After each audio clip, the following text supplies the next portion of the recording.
বললেন যে, শোনো বৈষ্ণব, প্রতিদিনই তো আমি তোমার গান ভজন শুনি, তবে আজকে আমি নিজে ভজন বলবো, গান বলবো।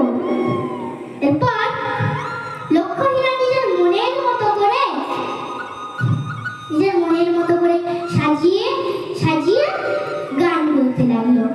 এদিকে লক্ষ্মীরা নিজের গানে এবং এদিকে হরিদাসের হরে কৃষ্ণ মহামন্ত্র, এবং যেহেতু লক্ষ্মীরা হরে কৃষ্ণ মহামন্ত্র শ্রবণ করছে, যার জন্য তিনি ভজন বলতে পারছেন না। ভজন বলতে তিনি ভজন করে ফেলছেন, তিনি হরে কৃষ্ণ বলে ফেলছেন।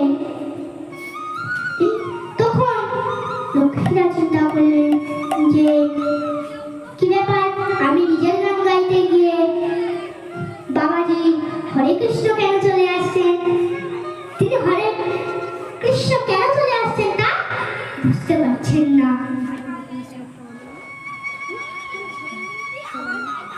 ভগবান বলেছেন যে শ্রবণম কীর্তনম বিষ্ণু শরণম পদসেবয়া অর্চনম বন্দনম দাস্যম সখ্যম নিবেদনম।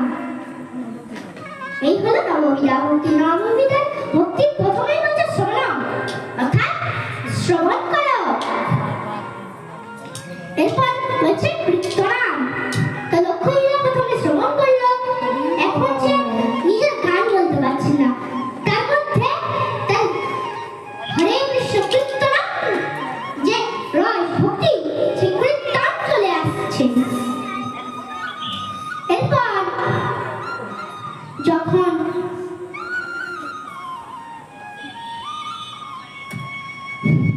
যখন লক্ষ্মীরা নিজের ভজন গান বলতে পারছেন না, তখন লক্ষ্মীরা চিন্তা করলো যে এখনো তো অঙ্গভঙ্গি নৃত্যটা বাকি আছে।